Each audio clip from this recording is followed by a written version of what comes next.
বিংশ শতিকাৰ শেষাৰ্ধ একবিংশ শতিকাৰ দুৱাৰদলিৰ সন্ধিক্ষণত তোমাৰ জন্ম। উপহাস নকৰিবা, আমিনো মোবাইল টিভি ইণ্টাৰনেট নোহোৱাকৈ কেনেকৈ ডাঙৰ হৈছোঁ বুলি। আমাৰ দৰে তোমালোকৰোতো নাই বন্ধুৰ সৈতে একেলগে খেলা খেল ধেমালি, গোসাঁই ঘৰত কৰা প্ৰাৰ্থনা, জ্যেষ্ঠজনক জনোৱা সন্মান। ভাবি চাইছানে কেতিয়াবা মাই ৰ'দত মেলি দিয়া দেউতাৰ গেঞ্জিটোৰ সৈতে তোমাৰ গেঞ্জিটোৰ ৰং কিয় বেলেগ?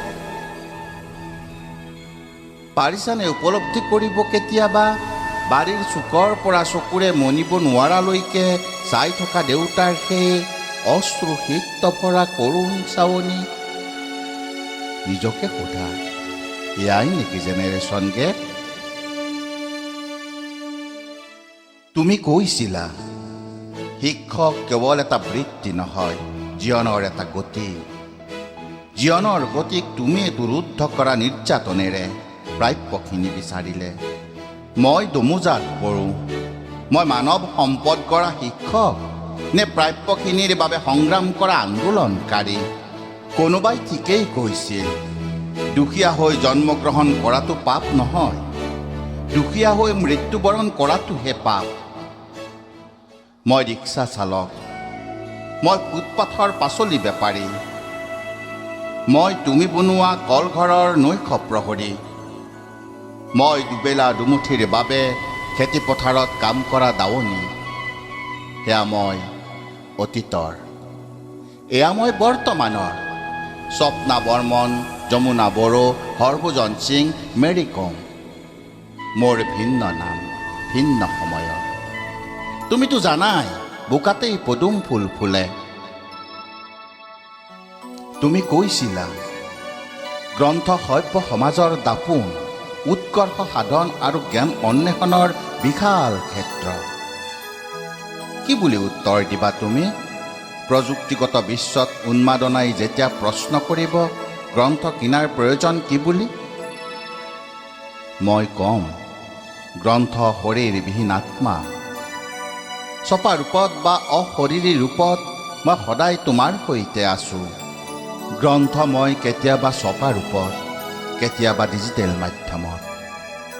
তুলনা নকৰিবা মোক, কাৰণ মই শৰীৰবিহীন আত্মাও হ'ব পাৰোঁ। বৃদ্ধাশ্ৰম আনন্দৰ বন্যানে কৰুণ যন্ত্ৰণাদায়ক অশ্ৰু ভৰা ঠাই। কেনেকৈ বা চলিছে সিহঁতে আমাৰ অবিহনে? কিমান কৰুণ বেদনাদায়ক শেষাৰ বাক্য সৃষ্টিকৰ্তাই তোমাৰ পাপ পুণ্য লিপিবদ্ধ কৰে।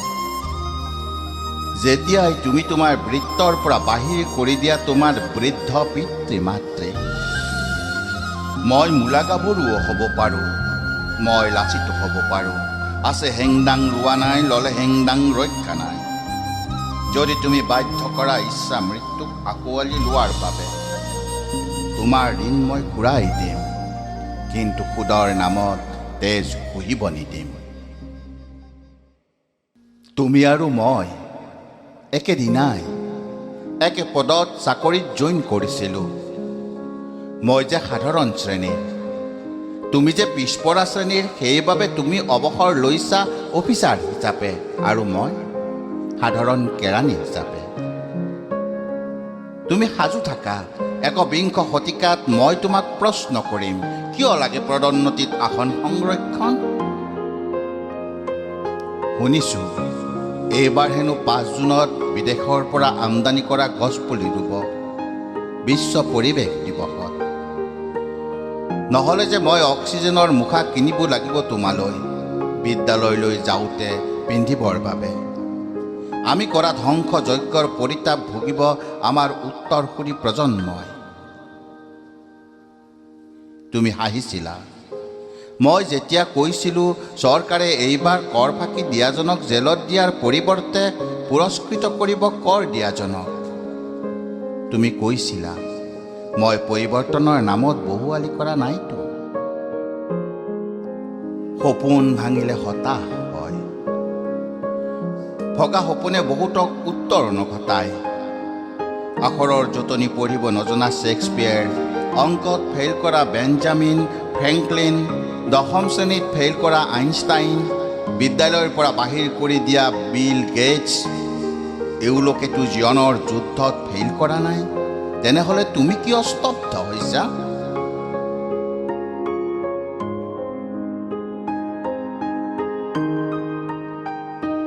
মই হাঁহিছোঁ।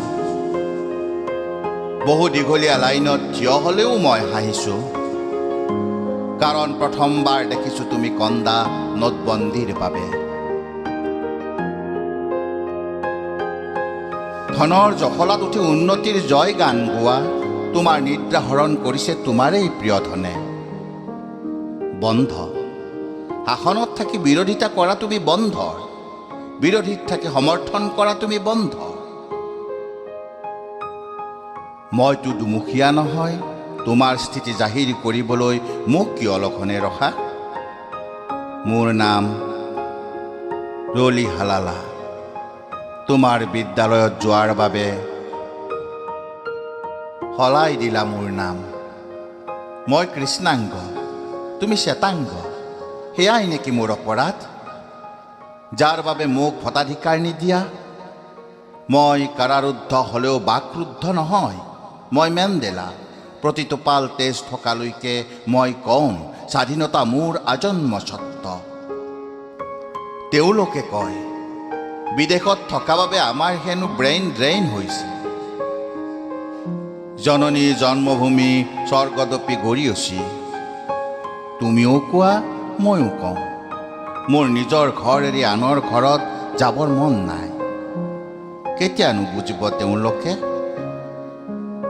মাতৃভাষা, মাতৃভূমি আৰু মাতৃদুগ্ধৰ দৰেই পবিত্ৰ। ঘৃণাৰ ভাৱ চোৱা, ভাষাৰো ভাগ হৈ গ'ল, সভাৰো ভাগ হৈ গ'ল। মই বড়ো, মই মিচিং, মই ইছলাম। অসম বড়ো ইছলামিক সাহিত্য সভা। এটা কথা ঠিক কৰিব পৰা নাই, অসমত অসমীয়া কোন?